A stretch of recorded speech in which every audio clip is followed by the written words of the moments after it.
Jangan lupa untuk subscribe YouTube channel Metro TV News dan nyalakan notifikasinya.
Iya, tidak ada angin, tidak ada hujan, tiba-tiba Casemiro memilih untuk bergabung dengan Manchester United. Apakah Casemiro ini adalah pemain yang paling dibutuhkan saat ini, Yori?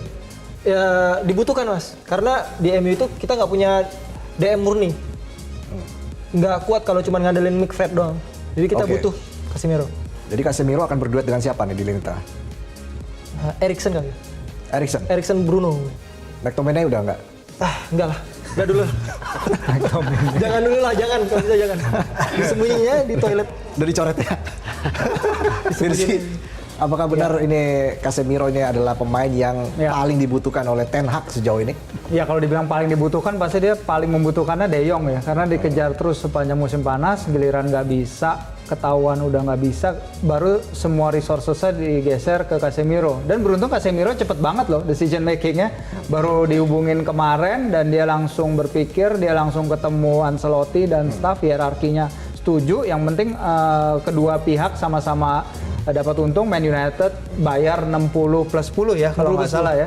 Untuk pemain yang udah 30 tahun, Casemiro dapat duit seperti di Madrid plus sedikit, tambah sedikit, walaupun laporan yang bilang dia dapat 2 kali lipatnya hampir 2 kali dari Madrid, ternyata nggak akurat. Jadi lebih tinggi tapi nggak sampai 2 kali lipat.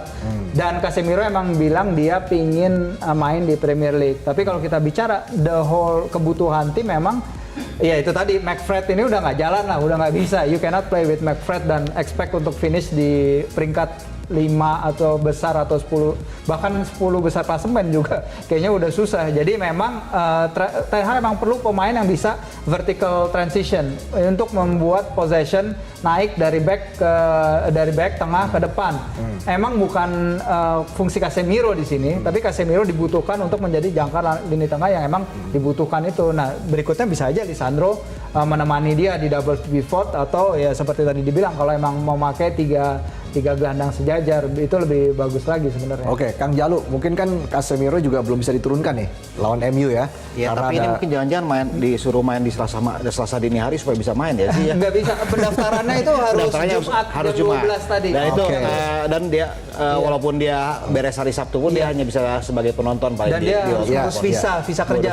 Iya, tapi kalau seberapa menyeramkan Casemiro nanti ya di MU? Kalau menurut saya ini menjadi salah satu jawaban ya, karena kalau dalam 2 pertandingan ya, tadi seperti kita bahas juga bahwa lini tengah Manchester United itu ketika melawan Brighton saja bisa dieksploitasi gitu ya. Bagaimana McFred itu sangat buruk, tapi ya benar dikatakan Yori juga, jangan Lisandro pun bisa bermain sebagai gelandang bertahan bersamaan dengan Casemiro. Ya ini berandai-andai saja lah bisa main. Tentu ketika menghadapi Liverpool, Erik ten Hag pasti akan memasang 2 gelandang bertahan ketimbang McFred yang dipasangkan. Menurut saya mungkin tidak akan bisa terlalu diandalkan kita menghadapi Liverpool. Oke, kalau kita bicara MU lagi nih, apakah sebenarnya MU butuh striker tidak? Ya kalau butuh striker jelas ya, sekarang kan Cavani tidak ada, terus Ronaldo pun sekarang kondisinya uring-uringan.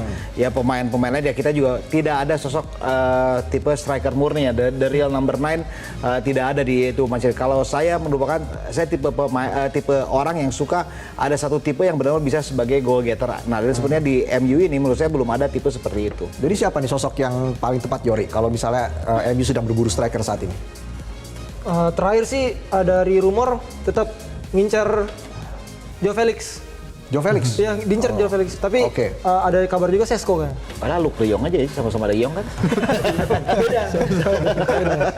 Oke, katanya juga Aubameyang, Yori. Iya. Aubameyang tapi lebih ke Chelsea itu rumornya. Oke, Aubameyang lebih ke Chelsea ya. Oke, Bung Wiwit, bagaimana Bung Wiwit melihat Casemiro yang sebentar lagi mendarat di Old Trafford? Ini akan seberapa kuat sebenarnya lini tengah MU dengan kedatangan seorang Casemiro? Ya kita tahulah kualitas Casemiro gitu ya. Secara teori dia pasti akan meningkatkan kualitas permainan dari Manchester United. Tapi saya nggak yakin apakah dia akan bisa benar-benar membawa perubahan gitu, perubahan yang signifikan. Cuma satu orang loh untuk mengganti sesuatu yang udah bobrok, yang parah banget yang tadi dibilang sama Yori sama Virzi, Fred sama McTominay. Gimana nih masukin Casemiro? Casemiro kalau diduetin sama Fred sama McTominay sama aja ceritanya kalau menurut saya sih, malah jadi beban nih, nanti dia kerja dua kali gitu. Iya. Kalau dia dipasang dengan Erikson misalnya, kalau menurut Yori, kalau menurut saya kurang jalan gitu ya kalau sebagai dua gelandang di tengah gitu, dijangkar di depan pertahanan. Nah mungkin ya bagus perekrutan yang barangkali bagus di atas kertas, tapi rasanya nggak cukup. Cuma di sini saya takutnya dengan waktu bursa transfer yang sudah mepet, ini udah semacam pembelian panik aja dari Manchester United gitu. Bukan pembelian yang terkalkulasi bahwa mereka benar-benar butuh pemain ini. Mereka buat nyenengin supporter aja supaya diem gitu. Jadi ini penyakit lama kan sebenarnya kan? Iya, kita udah lihat lah bagaimana mereka membocorkan sendiri keinginan merekrut Marco Arnautovic. Ketika supporternya bilang jangan nggak jadi gitu ya. Kemudian nama Jamie Vardy, Joao Felix, berapa banyak gitu yang dibilang akan bergabung dengan United. Saya khawatir ini ya cuma langkah-langkah panik aja dan nggak akan menemui hasil. Takutnya seperti itu ya, dengan bursa transfer tinggal berapa? Kurang dari 2 minggu lagi nih. Iya. Oke, kita akan lihat nanti seperti apa perubahan yang akan dilakukan oleh Ten Hag. Apakah Ten Hag akan mendatangkan sejumlah pemain lagi nanti ke Old Trafford? Kita belum tahu, tapi yang jelas Casemiro akan mendarat di Old Trafford seperti itu. Baik, kami masih akan kembali dengan sejumlah pembahasan lain. Tetaplah di Soccer Time.